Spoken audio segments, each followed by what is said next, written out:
Yo, what's up, everyone? We're back. We're back, and it is episode. I'm just waiting because Brian's about to tell me. I think it's like 12 or 13, somewhere It's around one there. of them. Yeah. Let's go with 12. Yeah. Anyway, we're back. So today we're going to chat about something that me and Brian have been talking about a lot recently, and we also tweeted about a lot recently, and that is technical knowledge, product knowledge, and how influential that is to the sale. I think one thing people forget in sales is the fact that it's not just your sales ability to close. When it comes to very high ticket products or very kind of detailed, complicated products, technical knowledge goes a long way. A good example of this is, I'm sure everyone knows, you'll have a company and you'll often get sometimes the CEO is still closing, right? The actual owner. And the owner has no sales skills, knows fucking jack shit about handling objections and begging them to get over the line, but they make a hell of a lot of sales. And it's like, well, why do they? Okay, there's a big element of, well, they're the CEO and it comes with a kind of lot of stature to it.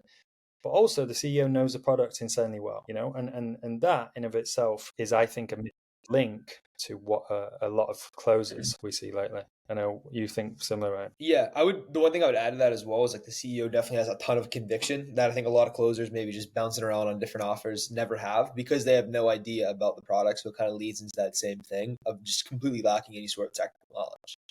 And something I see a lot of, and I kind of agree with it to some extent, is like, oh, you don't need to be a technical genius to close deals. And it's like, well, you can still close some deals. Like, there's going to be people who, of course, are laydowns. There's going to be some people who don't ask a ton of questions. There's going to be people who are like already over the line, and you just kind of like answer a few questions and get them there. I remember one time I was taking offers like some lead gen that I didn't fully understand at all. It was the first ever call I had. I closed, right? But if that guy came on and started asking me tons of technical questions, I would not have been able to answer and I would not have been able to close him. And so I think that the way I always look at that is like being able to just cast a wide net of people you're able to close. Where if you are an expert in whatever it is you sell, and no matter anyone's experience level, you are able to exploit knowledge gaps and know more than them and present that in a way that commands respect, like you're just going to close more deals. Simple as that. I think, people will listen to this and just be wondering whether it applies to them or not. But I think B2B or just very high ticket B2C, there's not just this element of, well, actually, a lot of the time with this kind of stuff, tactics and fake shit and all that stuff kind of goes out the window, and it becomes a lot of, trust. Who do people buy from? People they like, trust and respect. And also, does that person like obviously have the knowledge I require for me to trust them to go and do this thing that I'm going to pay $80,000 for? And if you think about it like that, now it makes a hell of a lot of sense that you need to know your shit. It's the same way if you went to, I don't know, any car garage actually. You're doing research on a car, quite like your cars. You do a lot of research on what it does and the speed and all that. And then you get there and you speak to the guy and you're like, hey, so can you just explain a bit more about this engine? Like, how does that work? And the guy doesn't know.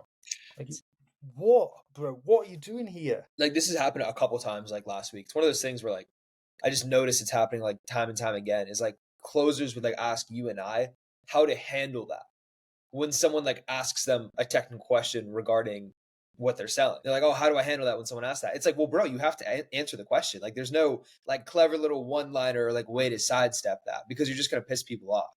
Like if they're there to ask a simple question about like what it is you do and you cannot answer that, it's going to be very hard to close. No, it's very true. But then again, I also think quite often prospects get caught up in calls for whatever reason and they'll latch onto something being meaningful. And the problem is the fact that you just don't have an answer and it becomes kind of defensive or whatever.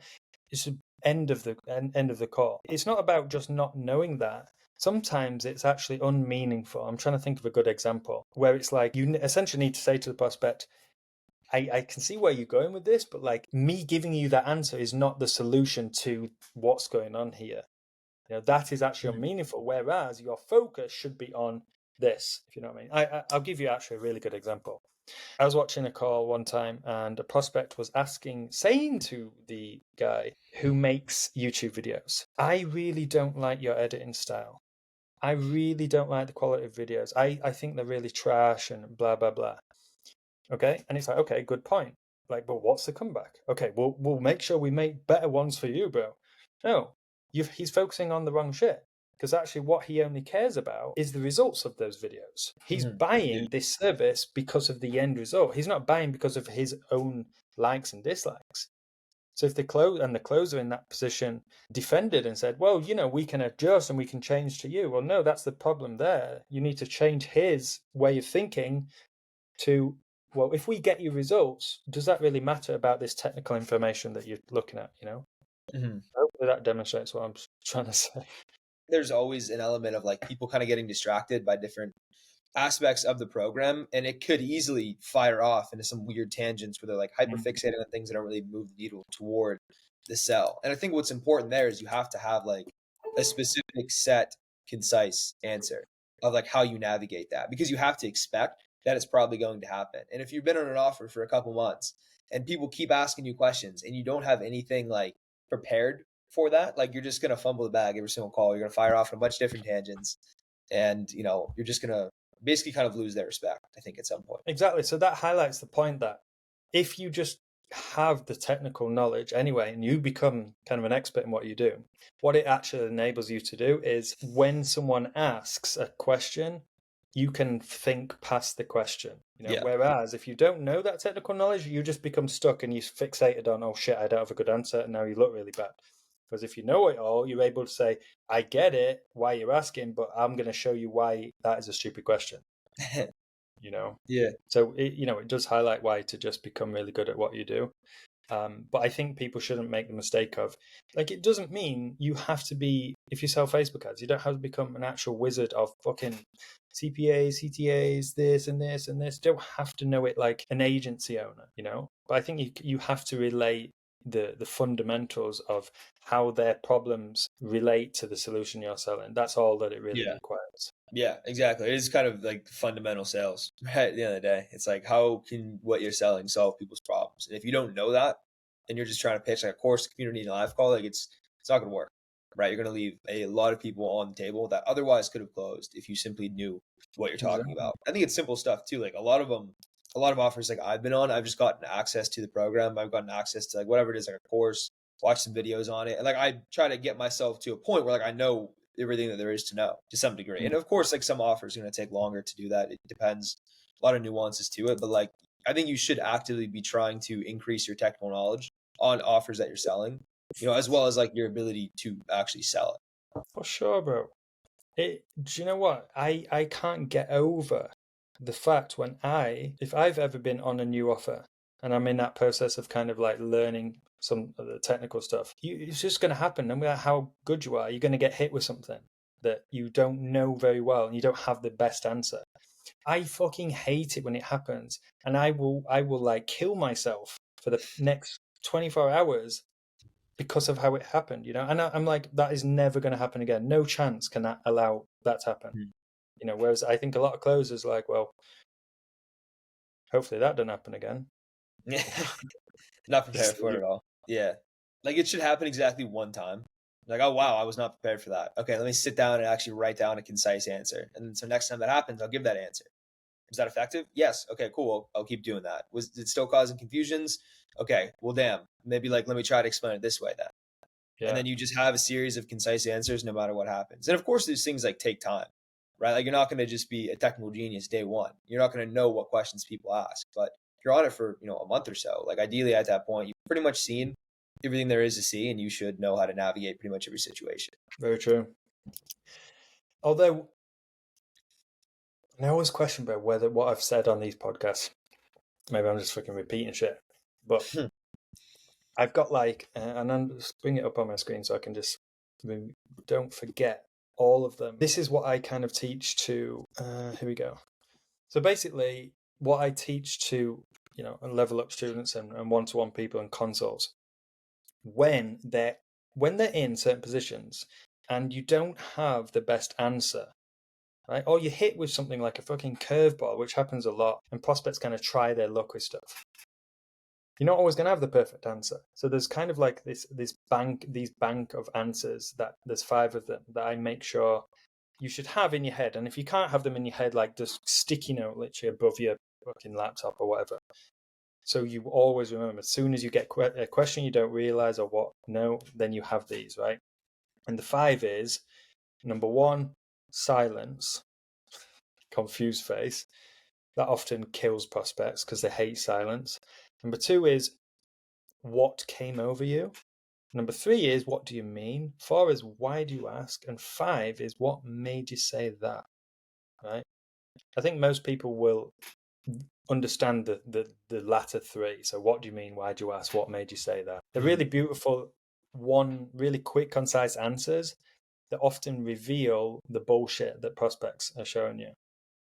And this will happen even with technical stuff, because prospects don't have the technical knowledge, and so they're asking a question often with not a really good meaning. And so then these become really helpful. So saying, well, why do you ask? That often will display their incoherent thoughts on how that logic lines up. Which gives you more time. Yeah, I think that's good. I find myself doing that a lot. I always say it with a bit of a laugh. It's like, why'd you ask that, man? But I think the kind of nuance to that is that you still have to be able to answer the question at some point. Those are really good to get them to amplify what they're saying and give a reason behind it. Like, oh, so does it come with a guarantee? It's like, okay, well, why do you ask that? And it's like, oh, well, I've been burned by the past, XYZ, whatever reason. They'll kind of explain it a bit. And I think it will give you more insight on how to better answer it. But to me, I still wouldn't say that's a way to just not answer the question. Right? No, but it's like you buy yourself time, right? In that moment, all that matters is you having a bit of time to construct a good answer. That's what I've always thought to myself when I don't know the answer. All I need is 5 seconds, bro. I can come up with a good one here, but I need 5. So I can't say, hey, brother, just give me 5. I got to think of this. Why do you ask? And now I've got 5 seconds for sure. Yeah, no, exactly. I think that especially too, we'll even use that example of oh, do you have a guarantee? There could be a lot of reasons why they're asking that. And a lot of times it is hesitation. Maybe there's an objection there. And so by asking things like that, oh, why do you ask? Do you have a guarantee? It kind of gives you better insight into that. And so you can better answer it as opposed to just answering it in a way that they might not be asking it. And so it's kind of good for a couple of reasons. What's a really cool insight as well, right, is if we say things like, why do you ask? What do you mean? To give ourselves time. It's quite funny that prospects, they will have objections, or they will say things actually to give themselves 5 seconds. Right? So this happens a lot when I watch calls where the closers talked about the price and it's this price. The prospect is just under pressure, it's just all on them. So they will say something that has no meaning so that you take it and go off on it. Now they have 20 seconds to consider how to get off. What can I do? What can I say? Which is why, again, these what do you mean? Why do you ask? What came over you? That shit is also good because it calls out their bullshit as quickly as possible. It's objections are often not objections. They're just a lie, or they're just a smokescreen. So all of these circumstances, having those kind of little replies will benefit you in many ways. Absolutely. I don't know if much more to add on that, but yeah. And to finish, and I know this is just going to be completely random, but it's a separate subject, but I just want to touch upon it because I was thinking about it this morning, is this concept of closers should be speaking only 30 to 40% of the time and listening. And if you're not, then you won't sell. I hate this kind of black and white thinking. You can just disprove it with one call, close someone, and I spoke 80% of the time. So what are you going to say now? What the guru's going to say now? Yeah. Hate that kind of shit, man. I remember that one pod we did, and I was like, yes, you've been closing 60, 70, and 80K deals a couple times this week. What's the secret? And you're like, well, I've been talking the entire time. And everyone's like, no, you have to ask an EPQ question, dude. You have to talk about the goals, and you have to ask them about their pains, and you have to twist the knife and cost of an action questions. It's no, you don't have to. You just have a really concise, sales argument for exactly what you're selling. Show a ton of proof of that. Have a good offer. Nice little risk reversal. You could just sit there and yap and close deals. But the nuance that what you're saying is actually important and not just random tangents. Exactly, yeah. Which highlights the importance of a fucking solid pitch, right? Yeah. But yeah, I think I saw a tweet this morning about talk time. You should talk 40% of the time. And I was like, I just sit here getting pissed all day at Twitter. But yeah, maybe we'll talk about that one more in the next episode. But for now, goodbye. Episode 12. 12.